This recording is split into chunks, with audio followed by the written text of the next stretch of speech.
Olá, bom dia. Espero que estejam bem. Esse é o canal Luz para o Seu Caminho, onde compartilhamos rápidas reflexões da Palavra de Deus que podem abençoar o seu dia. Por isso, se você ainda não se inscreveu no canal, se inscreva, deixe o seu comentário, o seu gostei ou não gostei. E caso a mensagem seja relevante, não deixe de compartilhar com o seu círculo de amizades, com os seus familiares, com pessoas que você ama, para abençoar também o dia delas.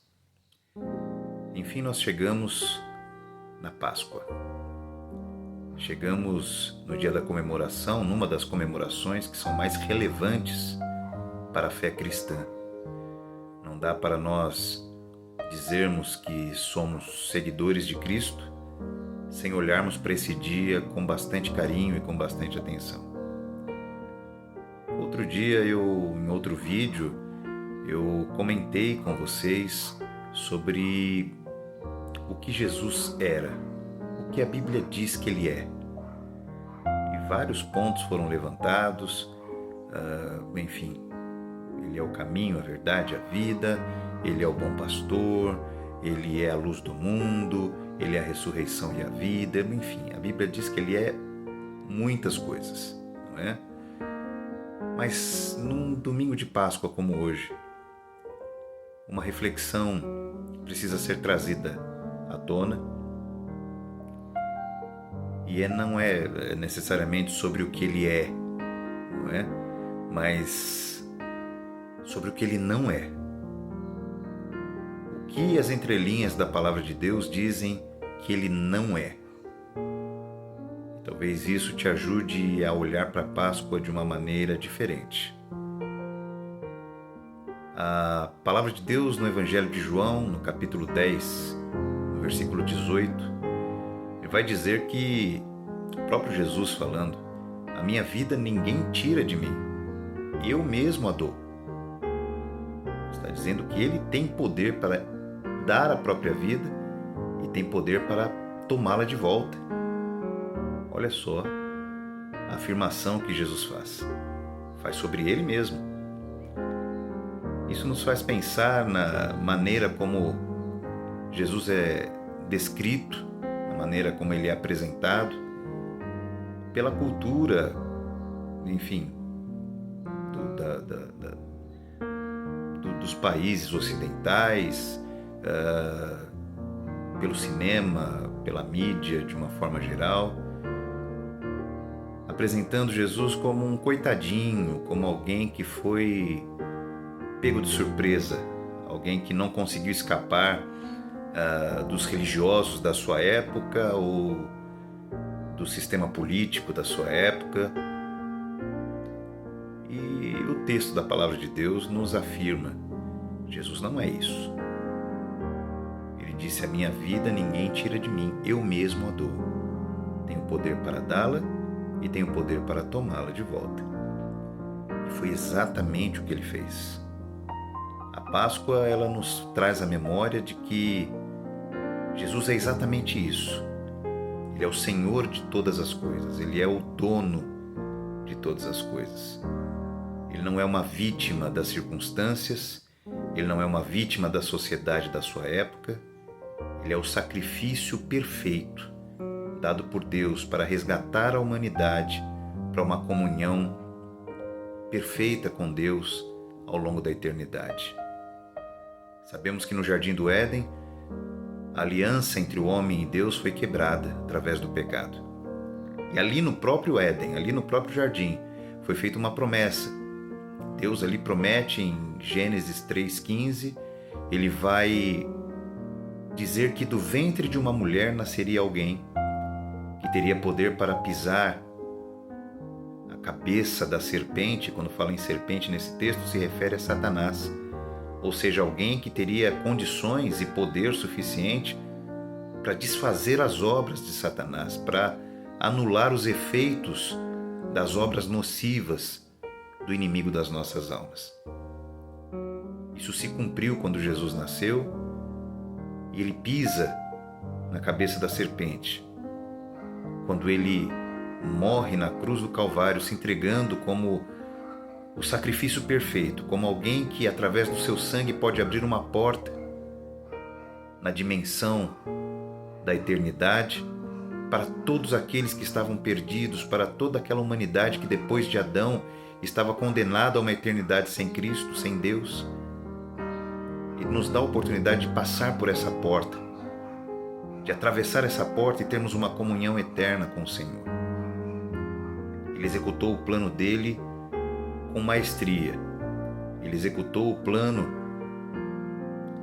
da melhor maneira possível, com perfeição.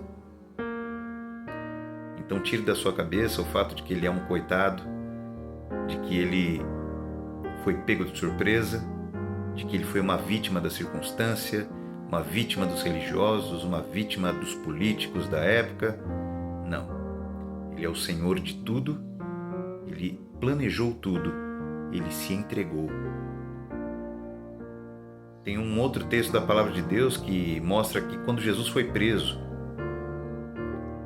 Pedro, que era um dos seus fiéis discípulos ali, se tornou apóstolo, ele tirou uma espada, puxou uma espada e cortou ali a orelha de um dos que tentavam prender Jesus. A intenção dele, naturalmente, não era cortar a orelha, mas era matar aquele homem. Enfim, cortou-se a orelha dele. Jesus olha para Pedro e repreende Pedro, dizendo: Pedro, você não sabe quem eu sou? Você não sabe que se eu quisesse me livrar desse pessoal todo aqui, eu traria 12 legiões de anjos para acabar com essa bagunça toda aqui?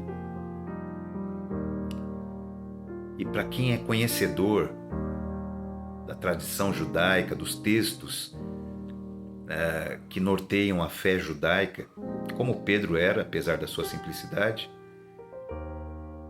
ele provavelmente se lembrou de um momento da história de Israel em que Deus enviou apenas um anjo, e um anjo deu conta de eliminar 185 mil soldados inimigos de Israel.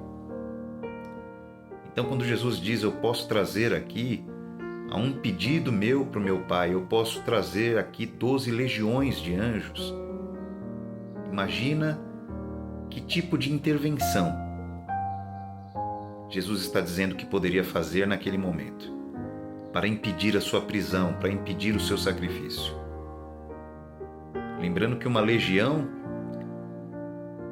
se for contado como fazendo uma conta de soldados, como eram contados os soldados da legião romana, né, do exército romano da época, uma legião equivalia a aproximadamente 6.000 soldados. Quando ele fala em 12 legiões de anjos, ele está falando em algo em torno de 72 mil anjos. E ele diz para Pedro: você não sabe que eu posso deslocar aqui a meu favor, se eu quisesse, 12 legiões, ou seja, 72 mil anjos. E traz ao coração dele: lembra o que um anjo só foi capaz de fazer? Imagina 72 mil. Quem poderia resistir a esse poder? Ninguém. Ainda assim ele escolheu se entregar, ainda assim ele escolheu morrer, ainda assim ele escolheu ser sacrifício por você, por mim. E você pode pensar: mas ele não me conhecia, ele não me conhece. Ele viveu há tantos anos atrás e eu vivo num tempo tão distante. Acredite, meu irmão, minha irmã, você que me assiste hoje. Quando o mundo foi criado, ele foi criado pelo Senhor, que está fora do tempo. Jesus estava lá.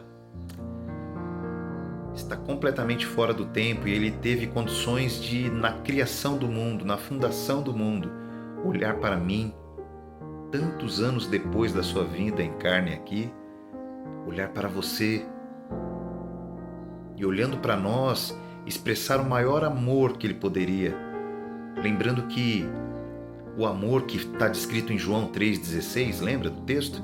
Porque Deus amou o mundo de tal maneira que deu o seu único Filho, para que todo aquele que nele crê não pereça, mas tenha vida eterna. essa tal maneira que está descrita em João 3,16 é algo tão grande que nós não temos condições de descrever. A nossa compreensão não chega aos limites desse amor, porque Deus não sente amor, Jesus não sente amor, o Espírito Santo não sente amor, Ele é amor. Deus é a essência máxima do amor. Por isso, quem é a essência máxima do amor não olha para uma situação em que os seus filhos queridos estão sendo lançados a uma eternidade completamente distante dele. Não olha para isso e fica parado, e fica pensando no que eu vou fazer. Quem é a essência máxima do amor olha para essa situação e não vê outra saída, não vê outra resposta. E foi exatamente o que ele fez. Ele fez por mim, ele fez por você, ele se entregou, ele é a nossa Páscoa, ele se entregou por nós, ele nos deu a possibilidade de atravessarmos a porta da condenação e nos dar um futuro maravilhoso ao lado dele. Aí nós lembramos do período em que os eventos da Páscoa ocorreram. E nós lembramos que na sexta-feira ele foi açoitado, ele foi humilhado, foi cuspido, ele foi crucificado. Foi a morte mais dolorosa que ele poderia ter experimentado, que alguém poderia ter experimentado.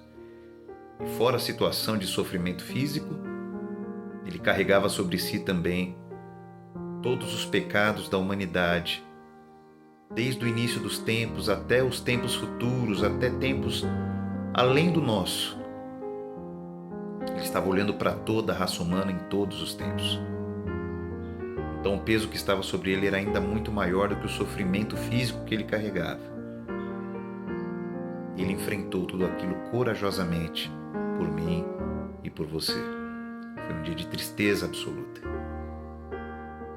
Então veio o sábado, em que o seu corpo esteve em silêncio, no sepulcro, na sepultura, um dia de isolação, um dia de incerteza, um dia de decepção, porque muitos talvez que o seguiam acreditavam que ele não fosse deixar por isso mesmo, que ele fosse fazer alguma coisa para evitar a situação que veio sobre ele. Muitos talvez tenham deixado de acreditar que ele era quem ele disse que era, porque o sábado trouxe consigo um silêncio que os seus seguidores não queriam ouvir. Mas veio, enfim, o domingo. E no domingo, contra toda a lógica, contra toda a lógica humana, Jesus vence a morte. Jesus faz exatamente o que ele disse que faria lá em João, capítulo 10, versículo 18, quando ele diz: eu dou a minha vida por mim mesmo e eu a tomo de volta. Jesus foi e tomou a vida de volta. Ele venceu a morte. Ele ressuscitou. Ele dominou a morte, conquistou a morte como os reis do passado faziam com seus inimigos. Ele dominou e conquistou. Ele venceu. Ele agora é o Senhor de todas as coisas, inclusive da morte.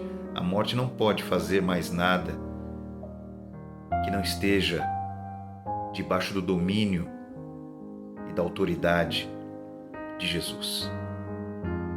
Por isso, se você crê em Cristo e se você decidiu entregar a sua vida para Ele e viver para Ele, acredite, a morte pode até te tocar, mas ela não pode te vencer. As pessoas muitas vezes diziam: olha, tem jeito para tudo na vida, menos para a morte. Jesus veio ao mundo para mostrar para mim e para você que Ele ia dar um jeito nisso também. Ele deu jeito na morte, de modo que ela pode te tocar, como eu disse, mas ela não pode te vencer. Se você está em Cristo, Se você tem de fato uma fé genuína no Senhor, creia que a morte não terá domínio sobre a tua vida. Você terá a oportunidade de viver eternamente com o Senhor, desde que você se lembre todos os dias da sua vida que Cristo é a vida, Ele não é a morte. Cristo é a ressurreição e a vida, como nós dissemos outro dia. Ele não é um coitadinho, Ele não é uma vítima, Ele é um sacrifício que foi voluntariamente entregue por mim e por você. Hoje, quando você se reunir com a sua família para lembrar da Páscoa, lembre-se das palavras que eu estou te dizendo. Lembre-se do amor com que Ele te amou, com que Ele amou a sua família. E dedique um momento ali para agradecer a Ele pela grande salvação que Ele nos oferece através da sua morte e da sua ressurreição. Hoje é domingo, é dia de ressurreição.